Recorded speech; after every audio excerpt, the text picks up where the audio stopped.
Meghan Markle's Netflix fallout didn't start with the show flopping or the contract getting abruptly canceled.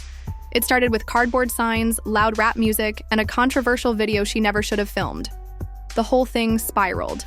Out of a moment she thought would be empowering, bold, maybe even iconic and unforgettable. Instead, it lit a dangerous match Netflix was already soaking in gasoline. Picture this: Meghan in her own home, phone propped up, blasting rap music loudly, holding up homemade cardboard signs like she was back in high school drama club, but with very real stakes this time. Each sign had a studio name on it. Not the ones she loved, but the ones that had rejected her. Paramount, HBO, Blumhouse, Netflix. One by one, she tore through them, tossed them aside, ripped them apart with exaggerated frustration. Then came the Netflix sign. That's when the video took a hard and personal turn. She walked up to the camera, looked straight into it, and let loose. Not just a few words of frustration, she aired out every dark, messy corner of her Netflix experience. She claimed toxicity on set, talked about producers who silenced her voice, and even dropped confidential details about Netflix projects that hadn't been announced yet. Things Netflix was planning to unveil months down the line, completely spoiled. To top it all off, she told the entire plot of the first 4 episodes of her show's second season before the trailer had even come out. This wasn't some random social media rant. It was a deliberate and very clear contract breach. And the wild part? It wasn't a hacker, a leak, or even some rogue whistleblower that brought this to Netflix's attention. It was her own agent and manager. They saw the video, panicked instantly, and reported her themselves. That's when all hell truly broke loose behind the scenes. Netflix, already embarrassed and frustrated by how poorly the first season of With Love, Meg and Jin had performed, was desperately trying to salvage what little hype they had for the second season. They had already pulled millions of dollars from the marketing budget, and plans for a big trailer launch in late July were scrapped quietly. The new survival strategy? Keep things low-key, pretend the show isn't a total train wreck, and hope no one notices until it's far too late. But Meghan wasn't having any of that. She felt abandoned, sidelined, and ignored. Netflix wasn't promoting her work, so she decided to take matters into her own hands, and in doing so, violated multiple clauses in her contract. Talking publicly about behind-the-scenes drama? Forbidden? Spoiling show plots? Absolutely not. Leaking unannounced Netflix projects? That's a legal nightmare waiting to happen. The video, though unreleased at the time, still existed, and Meghan reportedly agreed to hold off on posting it for now. But she's still threatening to drop it once season 2 is out, claiming she wants to tell her truth and reveal exactly what really happened on set. Meanwhile, Netflix has already looped in multiple legal teams and is quietly preparing to go after her hard if she follows through. And here's the kicker. Meghan wasn't the least bit apologetic when confronted. Instead, she doubled down, saying she could do whatever she wanted, called out her own team for betrayal, and accused Netflix of deliberately sabotaging her. This wasn't just a PR meltdown. It was a loud, defiant, full-blown declaration of war. And now she's left completely alone. Agentless, managerless, and blacklisted from most of the major studios she trashed in that infamous video. This entire fiasco didn't just damage Netflix's reputation, it shoved her career right to the edge of a cliff. And what makes it even worse is that the deeper you look, the more obvious it becomes that this wasn't just a spur-of-the-moment meltdown. Meghan had been plotting and preparing this move for quite a while. Those cardboard signs? They weren't just props for shock value. They were a statement, a warning shot aimed directly at the industry. Ted Sarandos didn't even flinch when the footage was shown to him. He sat there, arms crossed, eyes locked on the screen as Meghan tore through the logos and unleashed her fiery monologue.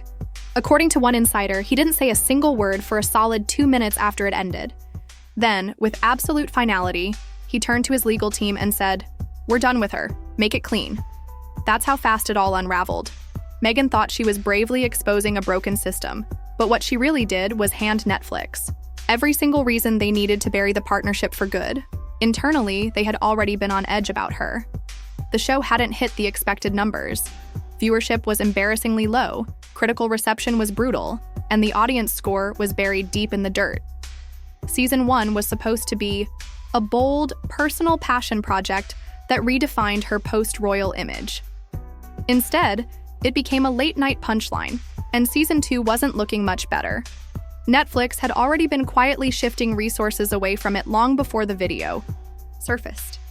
They pulled ad money, reassigned social media staff, and quietly moved prime promo slots over to other, safer projects. Meghan noticed the shift immediately. She felt iced out, sidelined, and, according to those close to her, deeply insulted. But rather than negotiating, rallying her allies, or even confronting the issue professionally, she went completely rogue. To her, it was a playful rebellion, a bold stand. The problem is, Netflix isn't just a streaming platform. It's a global corporation with airtight contracts, heavy-duty confidentiality agreements, and a multi-billion-dollar reputation to protect. Meghan's claims about toxicity, mistreatment, and creative suppression? None of that was new to them. They'd heard complaints before.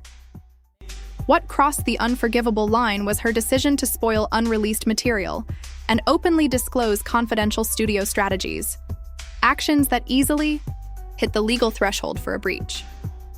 What started as a personality clash had now morphed into a documented breakdown of trust.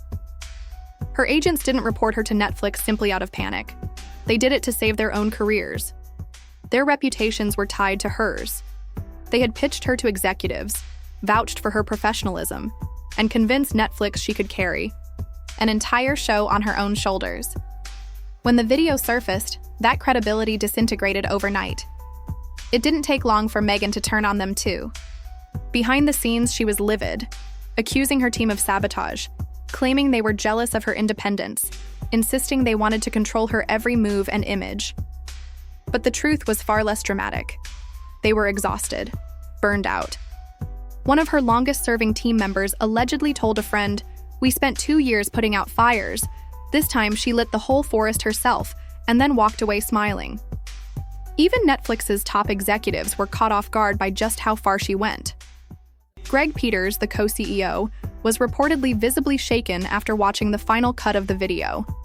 Not because it revealed any earth-shattering secrets, but because it was so erratic, so wildly off-brand, and so blatantly self-destructive. Within hours, he called an emergency meeting with both marketing and legal. By the end of that same day, a quiet but definitive decision was made. No third season, no side projects, no off-the-record appearances. They weren't just pulling the plug. They were cutting the cord completely, severing every possible future tie. Still, Meghan didn't back down. If anything, she doubled her efforts behind closed doors, firing off calls to smaller networks, chasing indie producers, even pitching herself for documentaries about the entertainment industry. She began painting herself as a whistleblower, a fearless truth-teller, someone bold enough to stand up to Netflix's corporate machine. But those cardboard signs, they weren't inspiring anyone. Inside Hollywood, they were seen as red flags, blazing warning signs that this was someone who might torch the building on her way out. Studios weren't willing to take that risk, no matter how big her name once was. Netflix, for its part, isn't wasting a single moment waiting for another outburst. They've already moved on, redirecting resources to safer, more bankable talent. The chapter is closed, and this time, it's not reopening. Netflix's legal team has already compiled everything: timestamps, contracts, internal emails, and a meticulous breakdown of the video frame by frame. If Meghan ever uploads that footage, even as a deleted scenes gimmick or under the thin veil of artistic expression, they're prepared to hit her with everything they've got. Multiple clauses were broken: NDAs, strict confidentiality, and even competitive disclosure agreements. This isn't about petty revenge. It's about setting a precedent. If a high-profile figure like Meghan can torch a corporate partner in public without consequences, it sends a dangerous signal to others. There's already talk that Netflix may pursue damages not just to claw back the lost marketing budget, but to make her an unmistakable example of what happens when someone weaponizes their own platform against them. Netflix has done this before, quietly in the shadows, but Meghan's case is different. Her entire act is preserved on camera, raw and undeniable. There's no PR spin strong enough to blur it, and even if she tries to frame it as performance art or a personal statement, the contracts speak louder. Meanwhile, the fallout is spreading fast. Netflix has frozen all future royalty payouts from the With Love, Meghan project. Her team is scrambling to dispute it, claiming the footage was never officially published. But internally, Netflix is labeling it intent to distribute, and that's all the justification they need to keep the money locked. Other studios are staying quiet in public, but behind closed doors, the warning has already gone out. Hands off. Meghan's name is now flagged in submission filters. Agencies that once fought to get her meetings are suddenly restructuring, not taking on new clients, or simply going dark. The Hollywood doors aren't just closing, they're being bolted shut. She's not blacklisted in the official sense, but in the unofficial sense, the message is deafening. One industry executive summed it up perfectly. She brought a sword to a handshake. Studios were willing to work around her quirks, her endless demands, her obsessive edits, her last-minute rewrites, but leaking private projects, trashing your own show, and publicly burning your collaborators in front of a global audience? That crosses into dangerous career-ending territory.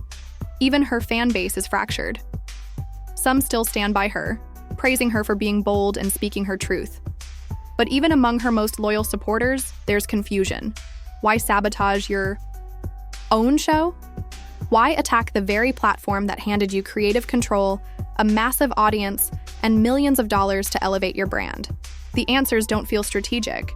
They feel personal, emotional, maybe even reckless. And that's the heart of the entire mess. Meghan wanted control over the narrative, over how she's perceived, over the story of her life after royalty. But she chose the wrong battlefield. Streaming giants don't fight in public. They retaliate with silence, lawyers, and locked doors. And now, standing on the outside, she's learning just how small and how unforgiving the entertainment world becomes when you're no longer seen as the talent, but as the problem. Reports suggest Meghan is already trying to rebrand, again. There's talk of a podcast comeback, whispers of a lucrative book deal, even speculation that she's exploring the idea of producing her own content and bypassing studios entirely. But credibility is a currency that's hard to earn back when your last major collaboration ended in legal threats, public drama, and scorched earth. Netflix, for their part, has moved on without looking back. Their new campaigns are aimed at bigger, safer bets. With Love, Meghan will likely be quietly released, buried between flashier titles, with little more than a muted upload date. No press, tour, no red carpet premiere, no grand farewell, just a quiet drop, a couple of half-hearted tweets, and then silence. And Meghan, she'll be left holding a video nobody wants to see, a message nobody's willing to hear, and a reputation that no rebrand can fully erase. In Hollywood, the internet may forgive, but the industry never forgets, no matter how many times you rewrite the script.